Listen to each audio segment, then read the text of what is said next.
Hey guys, recently I picked up this template from J Bates for some camping chairs. I want to build some camping chairs for my camper, and I've got a bunch of scrap lumber over here that I think I can use. There's a few knots in it, but I think I can cut around those and get some pretty clean slats to build these nesting chairs or camping chairs. So that's the project for this week, so let's get to it.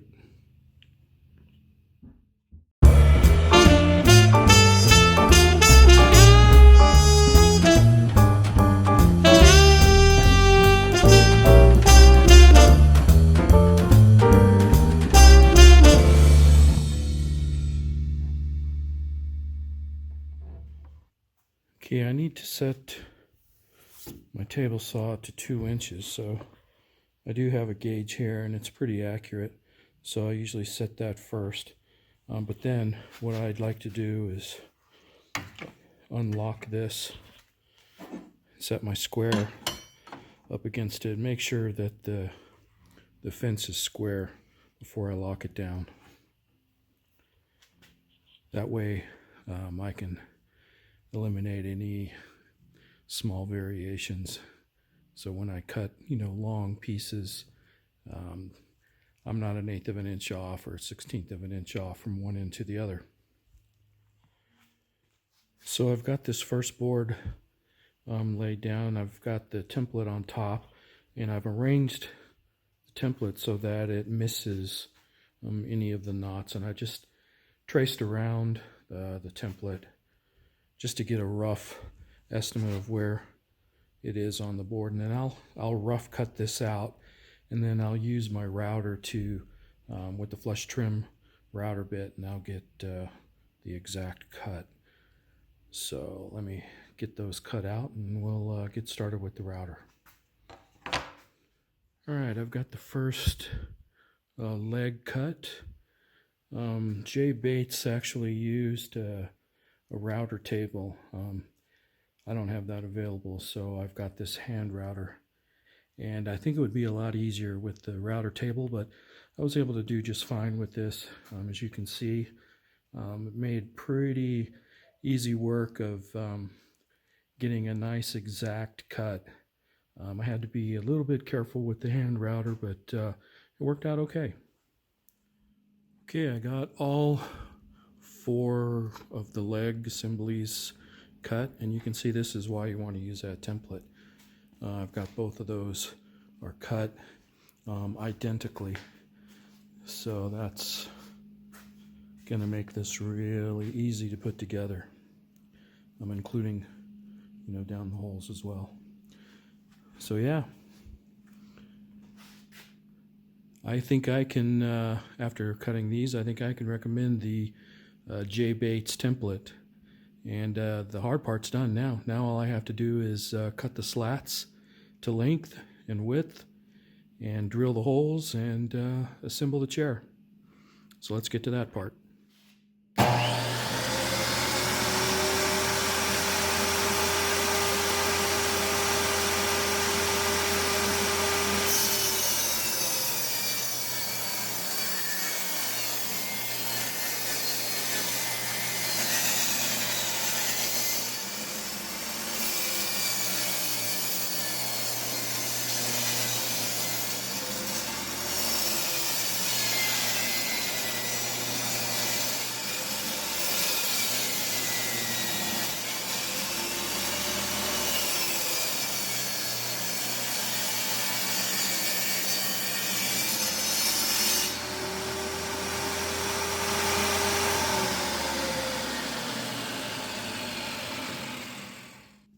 Okay, we're supposed to route over with a 1/4 inch round over router bit just the long sides of these slats.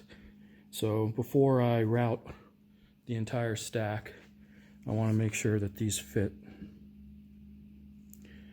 Okay, these are just a hair too wide, and I only need one of these to fit. So I'm going to go ahead and trim one of these guys down just slightly so that it'll fit in that slat. I think the rest of them are okay. All right, let's give it a shot now.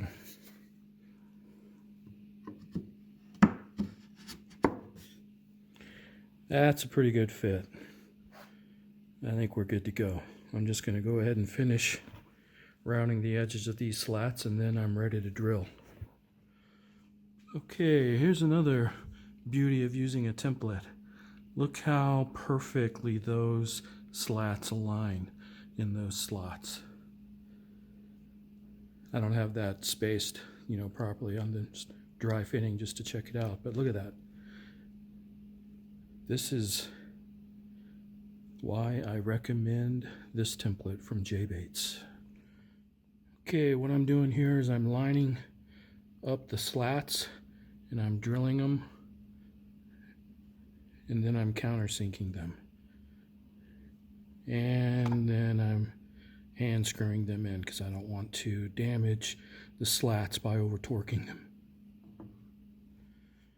Alright, according to the instructions, what you should do is you should take this bottom slat and clamp it down with a 1/4 inch overhang on either side. And this does a couple of things. One, it helps to space the back rest, and it also props it up a little bit on the back, which makes it a lot easier to drill and screw in these front slats, or the top slats, I guess. And you want to give those a 1/4 inch overhang as well. And the easiest way to do that, and this is in the instructions, is to install this top one first, and then you can just kind of go down. I've been doing every other one just to kind of ensure that the 1/4 inch overhang is constant. But if you do the top one with the bottom clamped, you should be fine. This is a pretty easy operation, and it's working out pretty nice. Okay, what I'm using is 1 5/8" screws with the star head, and I use those because they don't strip. And the drill bit that you want to use, you want it to be about the same size as the shaft, but not as big as the teeth. That way you've got something to bite into after you drill. After the back is done, you take the 2 legs for the seat and you slide it in between, and you want to put some kind of a spacer, either a nail or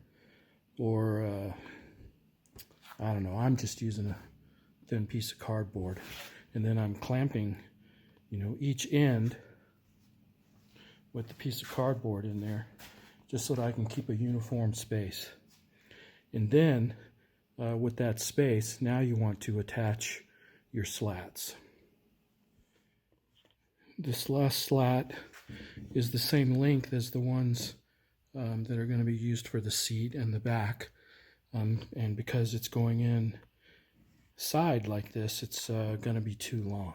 So what I did was when I inserted it, I made it flush on this side, and that way I only have to cut one side off.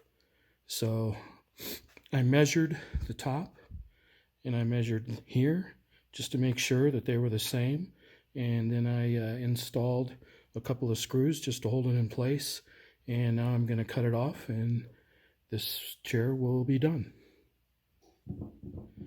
Alright guys, there it is, all done, and it's really just dry fitted. I'm gonna take it apart and stain it and put some kind of a spar varnish on it, but there it is, all put together. That's what it looks like.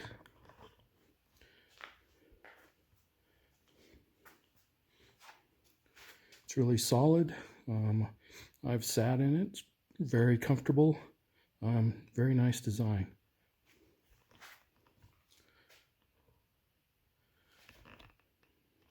And that's what it looks like, all put back together. That's why they call it a nesting chair. The seat just slides right inside the back.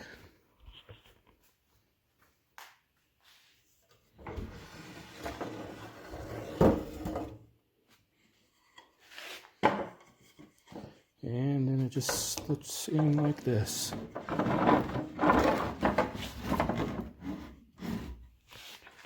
And that's it. Really nice design.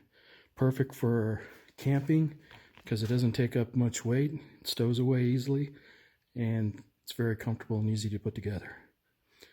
Thumbs up for Jay Bates, and I'll put a link to his video where he shows how he puts it together, and you can pick up a set of templates yourself and a set of plans. The plans are free. All right. Talk to you guys later. Thanks for watching.